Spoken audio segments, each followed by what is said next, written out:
Benda kalau dia dalam kecepatan tertentu terbang itu, makin cepat dia, kalau di luar batas akan hancur lebur.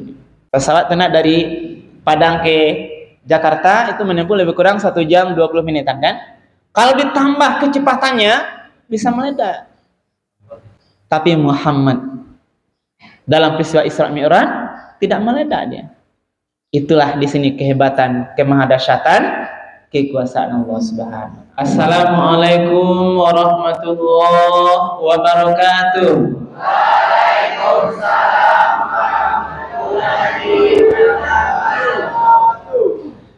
Alhamdulillahirabbil alamin allazi asra bi 'abdihi lailan minal masjidil haram ilal masjidil aqsa allazi barakna haulahu linuriyahu min ayatina innahu huwas samiul basir. Asyhadu an la ilaha illallah wahdahu la syarikalah wa asyhadu anna Muhammadan abduhu wa rasuluh sallallahu alaihi wasallam la nabiyya ba'da. Faqala Allah ta'ala fil Qur'anil Karim, a'udzu billahi minasy syaithanir rajim. Bismillahirrahmanirrahim. Wa laqad ra'ahu nazlatan ukhra inda sidratil muntaha indaha jannatul ma'wa idh yaghsha sidrata ma yaghsha ma zaghal basar wa ma tagha laqad ra'a min ayati rabbihil kubra. Shadaqallahul azim. Bapak-bapak dan ibu-ibu keluarga besar SMK Negeri 1 Simpati yang dimuliakan Allah, terutama ibu kepala sekolah yang tadi sudah memberikan sambutan, seluruh bapak ibu guru yang hadir, seluruh karyawan-karyawati, kemudian yang kami cinta dan sayangi, seluruh anak-anak kita, para siswa dan siswi SMK Negeri 1 Simpang Alamati yang dimuliakan oleh Allah. Pertama dan utama sekali marilah kita sama-sama menyampaikan kalimat puji dan syukur. Alhamdulillahirabbil alamin. Mau main HP dulu nah? Oke. Sabar dulu ya. Jadi alhamdulillah pada pagi hari ini kita semua diberikan kesehatan, diberikan kesempatan, kemudahan-kemudahan sehingga kita bersama bisa hadir di masjid yang kita cintai ini dalam rangka melaksanakan acara yang sangat mulia, yaitu peringatan Isra dan Mi'raj Nabi Muhammad sallallahu alaihi wasallam. Les ya sadonyo anak-anak. Alhamdulillah. Bapak Ibu, bapaknya enggak ada ya, Bu? Oh, ada. Oh, di sudut kanannya. Itu ya, Pak. Les sehat, Pak. Alhamdulillah. Ibu di rumah istri sehat, Pak ya. Alhamdulillah aja, Pak. Baik, semuanya sehat alhamdulillah. Kemudian kita sampaikan salawat dan salam kepada Nabi kita Nabi Muhammad sallallahu alaihi wasallam. Allahumma salli ala Sayyidina Muhammad wa ala ali Sayyidina Muhammad. Rasulullah telah berjuang semuanya membawa umat manusia ini dari zaman jahiliyah kepada zaman yang mengenal Islam. Kemudian Rasul sudah meninggalkan Al-Quran dan Sunnahnya sebagai dua pedoman hidup yang nanti akan menyelamatkan kita dari kehidupan dunia yang sementara ini sampai nanti kehidupan yang kekal abadi di akhirat kelak. Karena itu mari Bapak Ibu, anak-anak semuanya, kami mengajak diri kami sendiri juga, kita selalu istiqamah untuk menjadikan Al-Quran dan Sunnah Rasul itu betul-betul sebagai pedoman dalam menjalani seluruh aktivitas kita. Jadi apapun yang wak kerajuan, ya, nana, apapun wak kerajuan, dimanapun lokasinya, kapanpun waktunya, jangan tinggalkan Al-Quran dan sunnah-sunnah Rasul itu. Boleh ndak tasase awak di dunia. Bapak Ibu yang dimuliakan oleh Allah, hari ini kita berbagi ilmu tentang perjalanan Isra Mi'raj Rasulullah, yang nanti di ujung tausiah ini nanti ada hal yang bisa kita ambil hikmah, pelajaran dari sebuah peristiwa besar ini. Sebuah peristiwa yang tidak masuk akal, sebuah peristiwa yang luar biasa, yang tidak bisa kita nilai dengan akal pikiran saja. Tidak mungkin terjadi kalau hanya akal yang menilainya. Maka perlu dinilai dengan iman, keyakinan. Nah, kenapa tidak masuk di akal? Karena bagaimana mungkin perjalanan panjang dari Masjidil Haram di Mekah, terus nanti sampai ke Masjidil Aqsa di Baitul Maqdis, terus naik lagi ke atas Mi'raj, langit 1, 2, 3, 4, 5, 6, 7, lalu turun lagi ke bawah Baitul Maqdis, balik lagi ke Mekah, hanya waktunya sebagian malam. Kalau hari-hari dari Masjidil Haram ke Masjidil Aqsa itu, perjalanan biasa waktu itu ditempuh lebih kurang 1 bulan.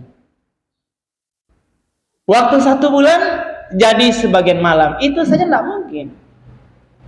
Apalagi naik pula ke langit yang jaraknya sekian juta kilometer. Bukan 1, 2, sampai 7. Turun lagi berarti 2 kali perjalanan. Balik lagi ke Mekah. Kalau kita nilai dengan akal, ilmu fisika, ilmu sains, tidak masuk akal. Apalagi bahasa ilmu fisika itu. Benda kalau dia dalam kecepatan tertentu terbang itu, makin cepat dia, kalau di luar batas akan hancur lebur. Pesawat kena dari Padang ke Jakarta itu menempuh lebih kurang 1 jam 20 menitan kan? Kalau ditambah kecepatannya bisa meledak. Tapi Muhammad dalam peristiwa Isra Mi'raj tidak meledak dia. Itulah di sini kehebatan, kemahadasyatan, kekuasaan Allah Subhanahu wa taala. Maka yakin kita, kalian yakin tidak nak? Peristiwa Isra Mi'raj itu terjadi. Kalian yakin tidak nak? Yakin. Itu dengan iman. Mari kita lihat. Nah, peristiwa Isra itu, sebelum lanjut kepada dalil, Bapak sampaikan. Ada 3 tujuan minimal peristiwa Isra Mi'raj. Ya, jadi ada 3 tujuan Allah Subhanahu wa taala, atau tujuan yang hendak didapatkan dari peristiwa Isra Mi'raj. Yang pertama, menjemput perintah salat. Nah, ini sudah dikehendaki oleh Allah Subhanahu wa taala agar nanti Muhammad itu langsung untuk menjemput perintah kewajiban salat 5 waktu ini. Tidak cukup dengan dalil atau wahyu malaikat Jibril turun langsung di bumi, tapi Muhammad dipanggil langsung menghadap kepada Allah Subhanahu wa taala. Itu satu. Yang kedua, Isra Mi'raj ini tujuannya untuk melihatkan sebagian tanda-tanda kebesaran Allah. Itulah nanti yang dapat dicari tahu bagaimana Rasul berjalan dari Mekah Masjidil Haram ke Masjidil Aqsa itu. Nanti ada peristiwa-peristiwa yang dia lihat tanda-tanda kebesaran Allah, baik di langit nanti sampai dia pulang, melihatkan bagaimana tanda kebesaran Allah agar Muhammad itu yakin, makin kuat dia untuk menyebarkan Islam. Yang ketiga, tujuan Isra Mi'raj adalah untuk menghibur Nabi Muhammad sallallahu alaihi wasallam, karena waktu itu dinamakan dengan Yaumul Husni, tahun kesedihan. Isra Mi'raj ini terjadi 2 tahun sebelum hijrah dari Mekah ke Madinah. Atau ada pendapat lain sekitar 1 tahun sebelum hijrah ke Madinah. Rasul bersedih. Pertama meninggal istri yang paling dia cintai. Siapa nama istri Rasul? Khadijah. Ada yang nama Khadijah di sini? Tidak ada. Itu yang pertama. Yang kedua meninggal paman Rasul yang selalu mendampinginya dakwah, membackup-nya gitu, membacking Rasul. Itulah Abu Thalib. 2 yang disayangi ini meninggal dalam waktu yang tidak terlampau lama di tahun yang sama. Maka Rasul pasti dia sebagai orang yang sayang pada istrinya, sayang pada pamannya, dia wajar dia bersedih hati. Inilah maka Rasul diajak refreshing, diajak berjalan. Perjalanannya tidak hanya di bumi, berjalan dari bumi sampai ke langit. Kalau berjalan di dunia aku adalah dari bumi baru. Kalian jalan ke Padang, ada mungkin yang sampai ke Jakarta, bahkan ke luar negeri, ke Malaysia, kemana-mana, keliling dunia dia. Nah, ini kan namanya tren sekarang. Dia keliling dunia baru sombongnya minta ampun gitu. Di mana dia keliling selfie, live. Kalau sekarang di mana-mana. Rasul berjalan dari dunia sampai tidak hanya di bumi ini, tapi ke langit. Belum ada manusia yang bisa ke langit berjalan. Inilah dasarnya. Ada 3 ya. Pertama, Isra Mi'raj untuk menjemput perintah sholat. Yang kedua untuk melihatkan tanda-tanda kebesaran Allah. Yang ketiga untuk menghibur Nabi Muhammad karena lagi bersedih kematian istri dan pamannya. Nah, kita masuk dulu Isra-nya dulu ya.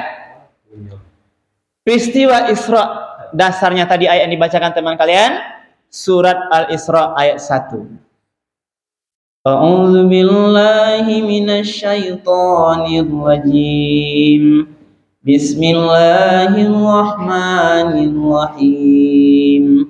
Subhanalladzi asra bi'abdihi lailam minal masjidil haram ilal masjidil aqsa alladzi barakna haulahu linuriyahu min ayatina innahu huwas samiul basir.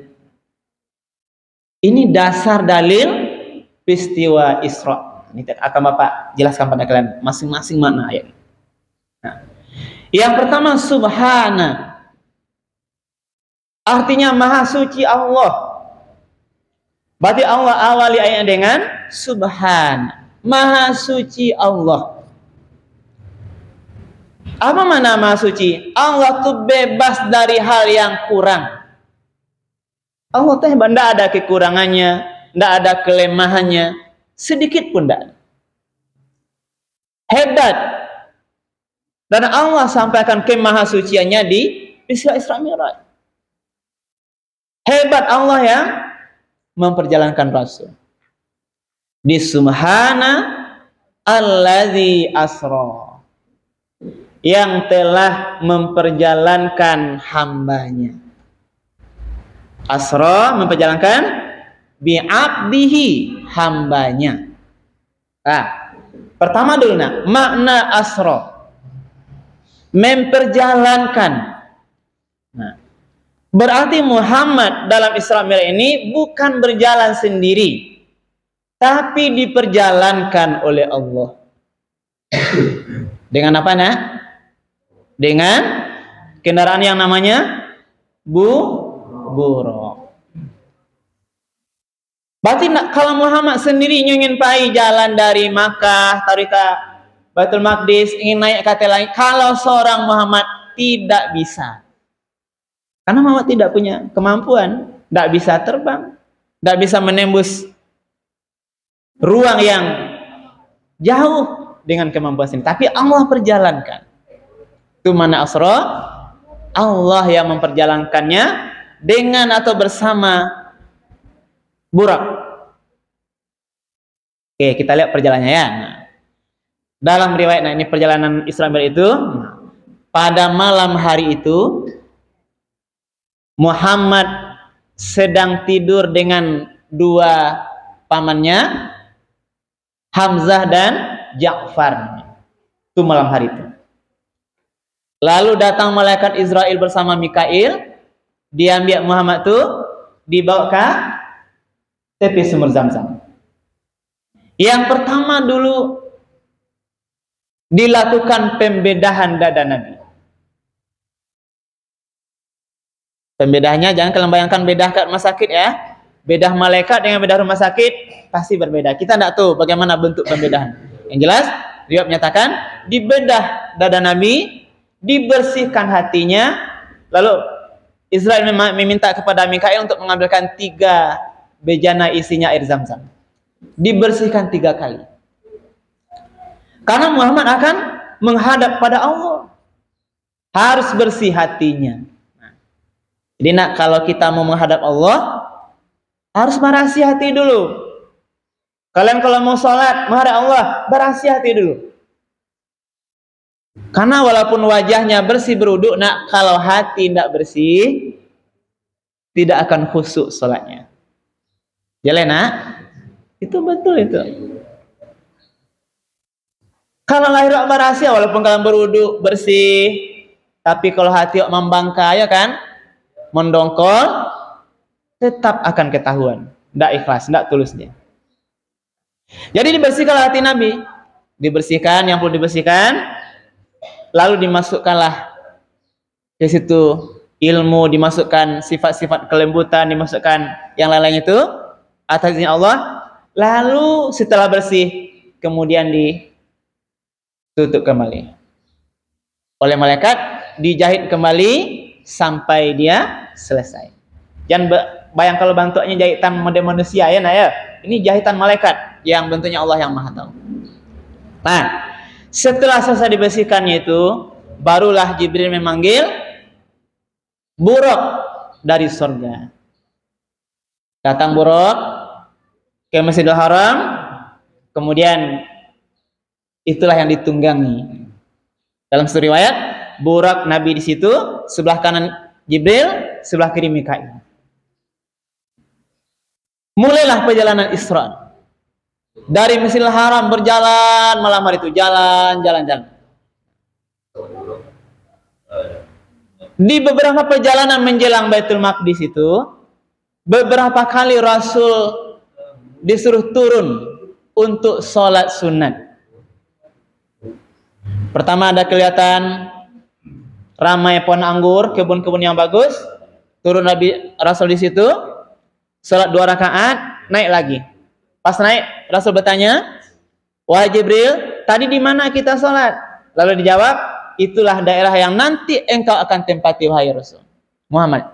Itulah Yasrib yang menjadi kota Madinah." Ingat ya, ini peristiwa sebelum hijrah ya.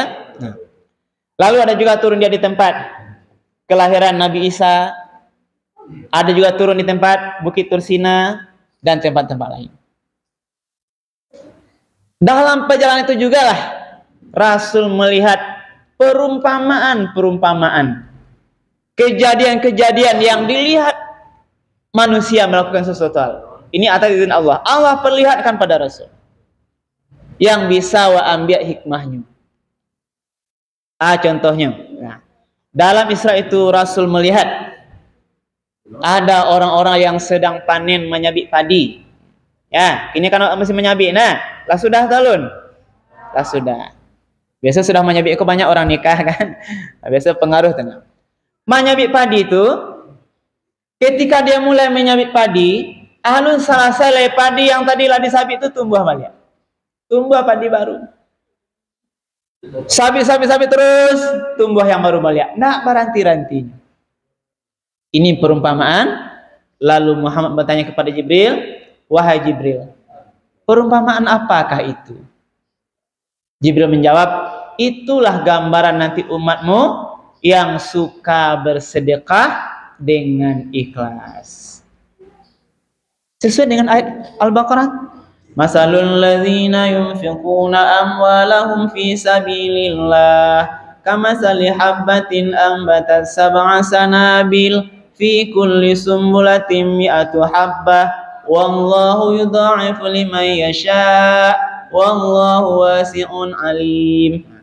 Ini pahala sedekah. Perumpamaan orang yang menginfakkan harta di jalan Allah, dia ikhlas sama dengan satu biji benih tumbuh 7 tangkai, dan masing-masing tangkai itu tumbuh 100 biji, berarti 700 kali lipat. Berarti di situ ambil hikmahnya nak. Maka kalau ada rezeki kalian, acok-acok lawak basadakah, yo. Nah, itu nan elok. Lalu jalan terus. Nabi memberikan wangi harum yang sangat harum. Kuburan. Lalu ditanya Rasul kepada Jibril, wahai Jibril, itu kuburan apa yang harum? Itulah kuburan Masyitah. Orang yang mempertahankan imannya di hadapan para penguasa zalim. Tidak bisa dibali imannya. Lalu, nah itu yang rancak, yang buruknya ya. Banyak yang lain.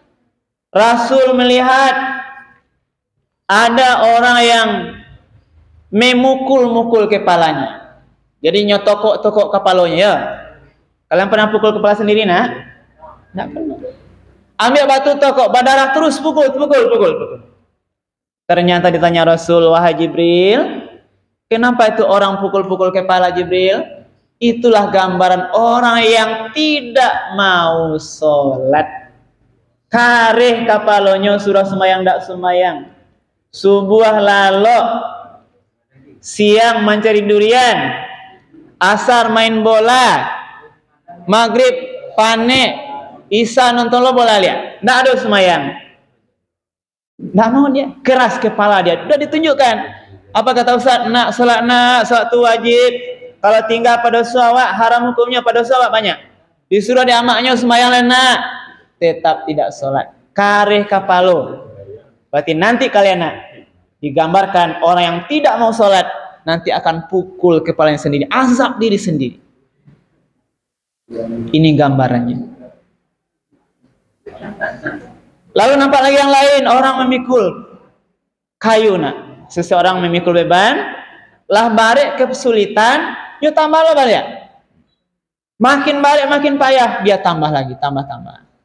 Ditanya lagi pada Jibril, apa itu Jibril? Itulah gambaran orang yang tidak menjalankan amanah, tapi nyakok di amanah. Diberi amanah satu beban, tak talok, nyambil lah balik. Jabatan iko nyo satalo, iko ikik lo, itu ikik lo, sado nyo satau nyo, tapi tidak mau menjalankan amanah. Perumpamaan terakhir, ini ingat waktu kita ya Pak Ibu. Ada Nabi melihat 2 onggok daging makanan nak. Satu dagingnya bersih, sudah dimasak dengan bumbu yang bersih, harum, lezat. Satu lagi ada daging yang busuk, dimasak dengan tidak baik, kotor, menjijikkan. Tapi orang-orang semua makan yang jijik ini. Tahu nak? Ada 2 naranca, ada 6 buruk. Ayo. Tapi dia memakan yang buruk. Kira-kira apa Mak Tamzah itu nak? Ditanya Rasul, wahai Jibril, ini kenapa? Kok ada yang bagus, yang jelek dimakan yang kotor, sementara ada yang baik? Itulah perumpamaan ini untuk Bapak Ibu, Ibu.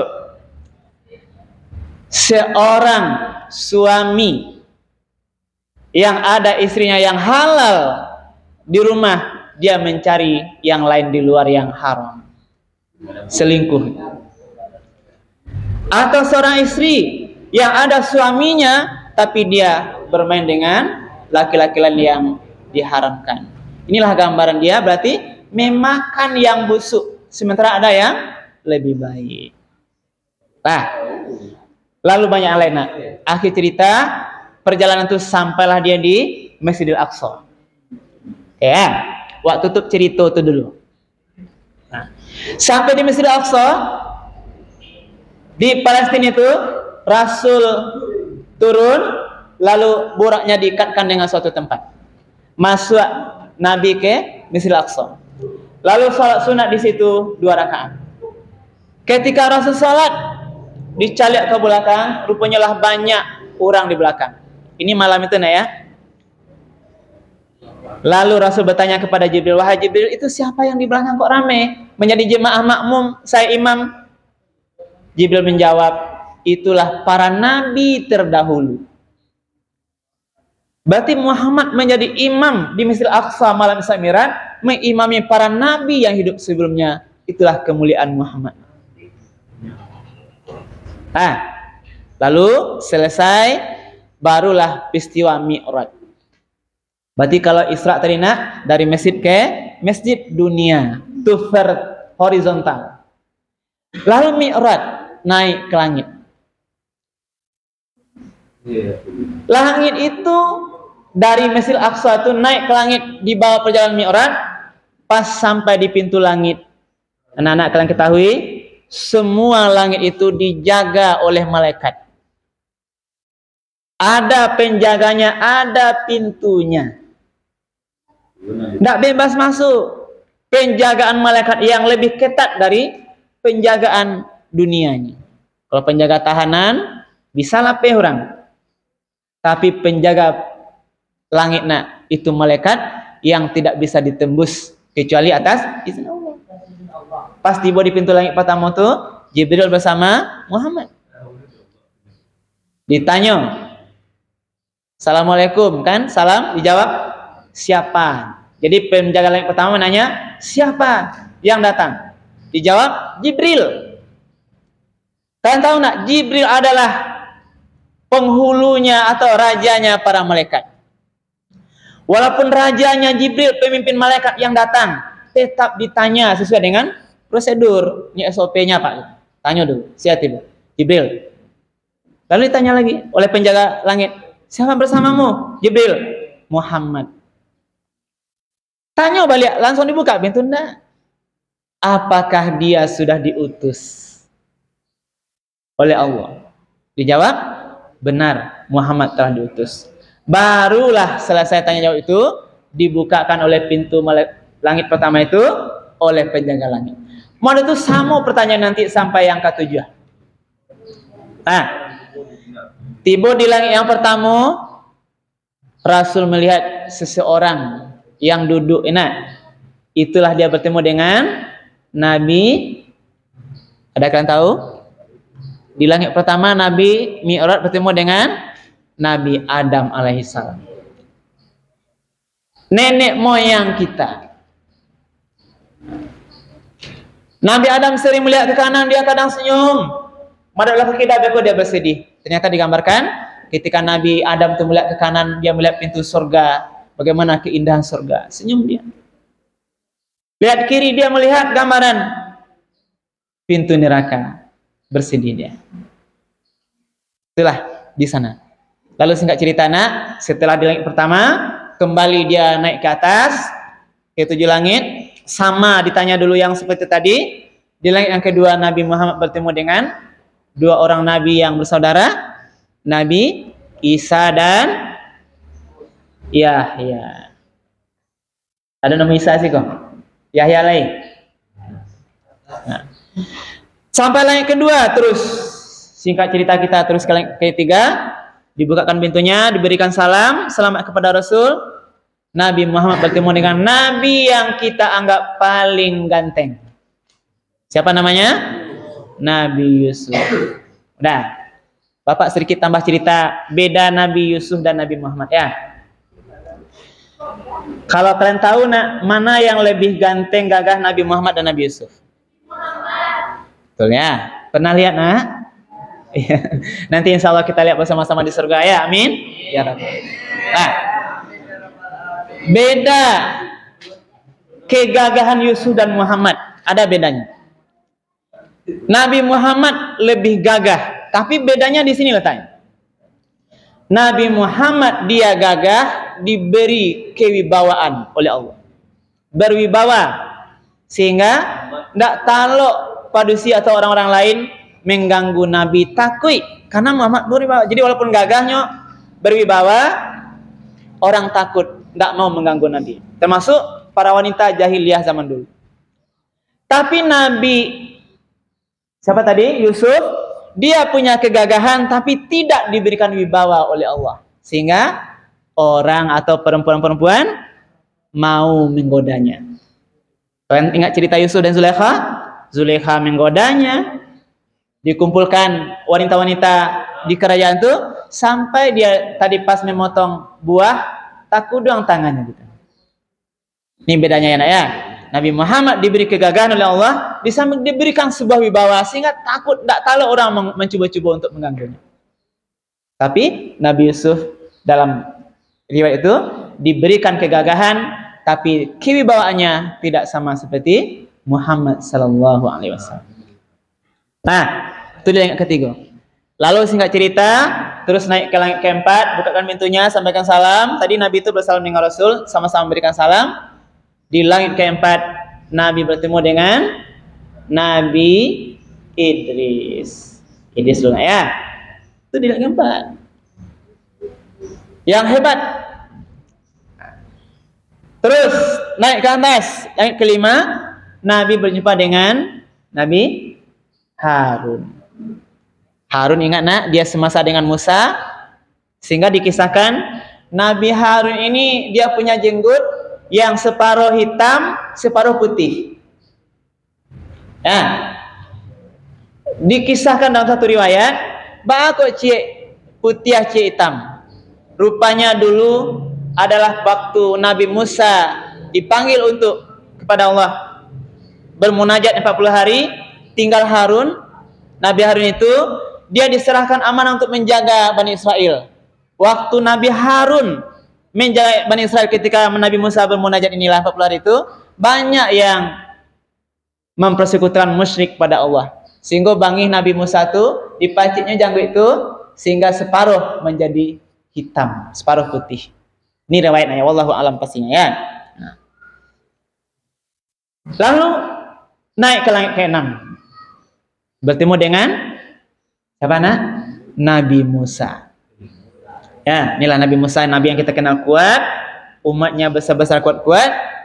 Yang Nabi Musa inilah nanti yang menyarankan untuk sholat yang 50 kali itu minta kurang kepada Allah menjadi 5 kali. Silatul Muntaha itu memisahkan diri. Silakan Muhammad berjalan sendiri menghadap Allah, Jibril tidak ikut menghadap Allah. Muhammad sendiri menghadap Allah, namanya di Arash. Lalu Nabi sujud kepada Allah. Kemudian singkat cerita di sanalah Muhammad mendapatkan perintah ibadah sholat 50 kali sehari semalam. Anak-anak kalau 50 kali baik kalau ada rasanya. Ya 5 aja baik kadang-kadang. 50 kali. Lalu setelah itu bertemu dengan Allah, turun langit 7, turun ke 6 bertemu dengan Musa. Inilah Musa ini. Musa ini penasaran. Wahai Muhammad, apa yang kamu bawa dari Allah tadi bertemu Allah? Disampaikan di antaranya salah satu yang dia dapatkan adalah Rasul menerima perintah kewajiban sholat 50 kali sehari semalam. Lalu Musa menyarankan kepada Muhammad, wahai Muhammad, aku yang punya umat yang kuat-kuat, yang besar-besar, berat. Umatmu kecil-kecil, maka mintalah keringanan kepada Allah agar nanti umatmu bisa melaksanakan. Lalu kembalilah Muhammad kepada Allah, akhirnya dikurangi jadi 5, 45, turun lagi ke bawah. Itulah yang berulang-ulang 9 kali sampai tinggal 5. Pas yang 5 pun ketika Musa mau turun, Muhammad mau turun bertemu Musa, barang Muhammad 5 tinggal ya. Tetap disarankan minta pulang. Tapi Muhammad tidak mau lagi. Kalau dikurang juga, berarti habislah semuanya. Berarti tidak jadilah sholat pagi. Turun, langit ke 5, 4, 3, 2, 1, tiba di habis. Kembali lagi ke Mekah, kurang itu oleh Jibril. Waktu dia kembali mau subuh pagi itu, dia masih melihat pamannya tadi Hamzah dan Ja'far masih tertidur. Ya. Setelah itu Nabi suruh masuk sholat, lalu Muhammad itu terdiam, gak tamanwa, dia gak barek rasanya. Ba'akhir mencari tuan kepada nego masyarakat, kepada umatnya peristiwa yang baru terjadi. Lalu datanglah namanya Abu Jahal. Abu Jahal Abu Jahal adalah siapa? Paman Nabi. Masih jalan kameranya, nak? Ya. Abu Jahal bertanya, wahai Muhammad, kenapa bingung? Berat sepertinya. Iya paman, aku yang menyampaikan bahwa tadi malam aku diperjalankan oleh Allah dari Masjidil Haram ke Masjidil Aqsa. Lalu Muhammad baca itu Mi'raj, lalu langsunglah Abu Jahal ketawa-ketawa. Dia menganggap Muhammad lah mulai stres, lah mulai gilo. Ini agama Abu Jahal. Lalu apa kata Abu Jahal? Wahai Muhammad, apakah engkau mau bercerita? Saya kumpulkan nanti seluruh orang rame-rame. Ceritakan apa yang terjadi. Lalu dikumpulkan masyarakat oleh Abu Jahal. Disitulah Muhammad dan anak semuanya menyampaikan peristiwa yang sudah terjadi. Yang tadi di awal kita sampaikan yang tidak masuk akal, tapi bisa dengan iman. Lalu kumpul orang, lalu Muhammad bercerita bahwa dia baru berjalan Isra Mi'raj seperti cerita tadi. Sebagian yang ketawa-ketawa, sebagian bersiul-siul, ada menganggap Muhammad itu sudah mulai stres bahkan. Itu anggapan karena tadi tidak masuk akal. Lalu datanglah Abu Bakar. Abu Bakar tahu kan? Siapa gelarnya? As-Siddiq. Abu Jahal bertanya kepada Abu Bakar, wahai Abu Bakar, ini cerita Muhammad 1, 2, 3 yang tadi. Bagaimana pendapatmu? Apa kata Abu Bakar? Betul Muhammad yang bercerita? Betul. Kalau Muhammad yang bercerita, jangankan dari Masjidil Haram ke Masjidil Aqsa, jauh dari itu. Kalau Muhammad yang bercerita, saya percaya. Lalu Muhammad tanya, Abu Bakar tanya Muhammad, betul Muhammad, engkau cerita yang tadi berjalan demikian? Betul. Muhammad, saya yakin. Disitulah Abu Bakar digilai oleh Muhammad, engkau As-Siddiq, orang yang betul-betul mempercayai apa yang terjadi oleh Rasul Muhammad SAW. Berarti selesai peristiwa. Apa yang dapat kita ambil? Karena, hikmahnya nih. Yang pertama dari semuanya, dengan Isra Mi'raj inilah kita harus sadar kalian betapa maha kuasanya Allah. Allah bisa berbuat sesuatu yang di luar kemampuan kita. Ya, Nabi Ibrahim tidak harus dibakar, bisa dibakar oleh Allah. Kalau kalian dibakar, hangus pasti hangus. Nah, karena kata rokok ya sakit. Nah, Nabi Ibrahim dibakar lebih besar dan hangus. Itu namanya kehendak Allah. Nabi Musa tongkatnya bisa membelah air laut. Kalau Allah berkehendak, Muhammad bisa berjalan dari Isra Mi'raj karena dikuasai Allah. Maka tunduklah kalian kepada Allah Subhanahu wa ta'ala. Takut pada Allah. Jangan sombong. Jangan engkar pada Allah. Laksanakan semua perintah Allah. Jauhi semua larangannya. Ya. Jauhi yang dilarang. Dilarang main judi, judi online atau offline, main kartu chip itu haram. Mesin jackpot itu haram. Jangan kadang-kadang. Nah, lalu yang terpenting perjalanan dari mesin ke mesin berarti laksanakanlah sholat itu 5 kali sehari semalam. Ya nah, barangkali subuh tadi le sholat, lain nah. Saya boleh apa tanya saya yang sholat tadi subuh? Yang sholat 1 aja. 2 yang sholat aja, 3 4 5 aja kan? Nah 5 saja ya. Berarti sadarlah kalian, berarti kalian sudah terbiasa melanggar perintah Allah. Takut anak nyawa kematian tuh nggak tahu lagi. Jadi kalian diambil mau dituamin, awak lagi tak sholat. Nanti ditanya kalau di akhirat, bulan, bagaimana sholatmu? Apa jawab? Maka sholat. Nah, banyak hikmah lain yang kita tadi bisa dari hikmahnya semuanya. Mudah-mudahan bermanfaat. Inilah yang dapat kita sampaikan, Bapak Guru. Mudah-mudahan bisa kita ambil hikmahnya. Peristiwa besar ini untuk mendekatkan diri kita kepada Allah dan juga cinta pada Rasulullah terhadap peristiwa yang terjadi. Mudah-mudahan bermanfaat. Berbanyak manfaat atas nama Allah berkenan. Kita akhiri subhanallah wa bihamdika asyhadu an la ilaha illa anta astaghfiruka wa atubu ilaik. Billahi taufiq wal hidayah. Assalamualaikum warahmatullahi wabarakatuh.